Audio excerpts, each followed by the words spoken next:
इंसानियत के लिए ये छोटा कदम पूरी मानव जाति के लिए बड़ी छलांग साबित होगा। चांद पर पहली बार कदम रखने वाले इंसान ने ये बात कही थी। 1969 से 1972 के बीच अमेरिका ने चांद पर 6 मिशन भेजे। वो 21 जुलाई 1969 की तारीख थी और नील आर्मस्ट्रॉन्ग ने चांद पर कदम रखकर इतिहास रच दिया था। इसके बाद 5 और अमेरिकी अभियान चांद पर भेजे गए। साल 1972 में चांद पर पहुंचने वाले यूजीन शेरनन आखिरी अंतरिक्ष यात्री थे। उनके बाद अब तक कोई भी इंसान चांद पर नहीं गया है। लेकिन सवाल उठता है कि अमेरिका या किसी और देश के करीब आधी सदी तक चांद पर किसी अंतरिक्ष यात्री को क्यों नहीं भेज पाया।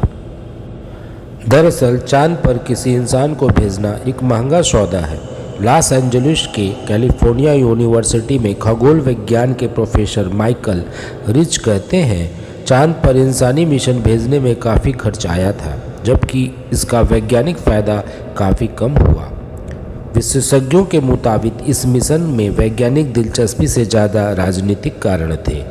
अंतरिक्ष नियंत्रण की होड़ में ये किया गया कार्य था।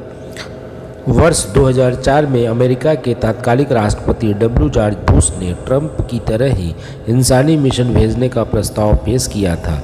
इसमें $1,04,000 मिलियन अमेरिकी डॉलर का अनुमानित बजट बनाया गया, लेकिन भारी भरकम बजट के चलते उस वक्त भी ये प्रोजेक्ट ठंडे बस्ते में चला गया। एक और कारण ये है कि नासा सालों से दूसरे अहम प्रोजेक्ट को पूरा करने में लगा रहा है। इन सालों में नासा ने कई नए उपग्रह, बृहस्पति पर खोज, अंतर्राष्ट्रीय अंतरिक्ष स्टेशन की कक्षा में लॉन्च, अन्य आकाश गंगाओं और ग्रहों पर शोध किए हैं। नासा का मानना है कि इंसान के चांद पर पहुंचने से कई नई जानकारियां मिलेंगी। बस कुछ सालों में चांद पर जाने की दिलचस्पी बढ़ी है। इस बीच कई प्रोजेक्ट उपक्रमों ने स्पेस बिजनेस मॉडल लाने की भी बात कही है, जिसमें चांद पर खनिजों का खनन और चांद से लाए गए पत्थरों को बेशकीमती नगों की तरह बेचने की योजना है। चांद पर लैंडिंग का पहली बार प्रसारण जुलाई 1969 में लाखों लोगों ने देखा था, लेकिन अभी भी कुछ लोगों को यह मानना है कि इंसान ने कभी चांद पर कदम रखा ही नहीं। अमेरिकी अंतरिक्ष एजेंसी नासा की रिपोर्ट बताती है कि अमेरिका में ऐसे 5% लोग हैं जो चांद पर लैंडिंग को झूठ मानते हैं। ऐसे लोगों की संख्या कम है, लेकिन ऐसी अफवाहों को जिंदा रखने के लिए ये काफ़ी है। चांद पर उतरने से जुड़े छल के सिद्धांत का समर्थन करने वाले लोगों का मुख्य तर्क यह है कि 1960 के दशक में अमेरिकी अंतरिक्ष कार्यक्रम तकनीक की कमी से चंद्रमा मिशन में चूक गया था। इसके साथ ही यह भी कहा जाता है कि यूएसएसआर के खिलाफ अंतरिक्ष की दौड़ में शामिल होने के लिए और बढ़त दिखाने के लिए नासा ने चंद्रमा पर उतरने का नाटक किया होगा। नील आर्मस्ट्रॉन्ग ने चांद पर उतरने के बाद कहा था, मानव के लिए यह छोटा कदम है, मानव जाति के लिए यह एक बड़ी छलांग है। इसकी प्रामाणिकता पर सवाल उठाने वाली कहानियां अपोलो 11 के पास वापस आने के बाद ही फैलनी शुरू हो गई थी। लेकिन इन अफवाहों और कहानियों को हवा तब मिलना शुरू हुआ जब 1976 में एक किताब प्रकाशित हुआ जिसका नाम था we never want to the moon, America's $30 billion swindle. ये किताब पत्रकार विल केंसिंग ने लिखी थी, जो नासा के जनसंपर्क विभाग में काम कर चुके थे।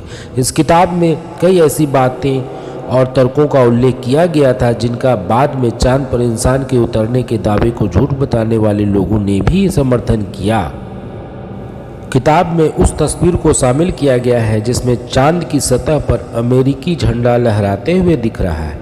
यह झंडा वायुहीन वातावरण में लहरा रहा है और तस्वीरों के पीछे कोई तारा नजर नहीं आ रहा है। कैलिफोर्निया विश्वविद्यालय में शोध कर रहे खगोल शास्त्री माइकल रिच कहते हैं कि इस दावे को झूठा साबित करने के लिए कई वैज्ञानिक तर्क दिए जा सकते हैं। वो बताते हैं कि नील आर्मस्ट्रॉन्ग और उनके साथी बज अल्ड्रिन ने अपने बल से झंडे को सतह में जमाया, लेकिन उसमें सिलवटें दिखाई दे रही थी। इसके अलावा झंडे का आकार इसलिए भी ऐसा था क्योंकि चंद्रमा पर गुरुत्वाकर्षण पृथ्वी की तुलना में 6 गुना कम है। चंद्रमा लैंडिंग की बात को झूठ मानने वाले लोगों का तस्वीर को लेकर एक और तर्क है कि तस्वीर में बिना तारों का आकाश दिख रहा है। इन तर्कों के सहारे वे चंद्रमा लैंडिंग के सबूतों को झुठलाते हैं। सबूत के रूप में जो तस्वीर है उसमें अंधेरे और उजाले की समान मात्रा है। चंद्रमा पर दिखाए गए पैरों के निशान भी इन अफवाहों का हिस्सा है। एरिजोना स्टेट यूनिवर्सिटी के प्रोफेसर मार्क रॉबिन्सन का वैज्ञानिक स्पष्टीकरण है, चंद्रमा मिट्टी की चट्टानों और धूल की एक परत से ढका हुआ है जिसे रेजोलिथ नाम दिया गया है। यह सतह कदम रखने पर आसानी से संकुचित हो जाती है।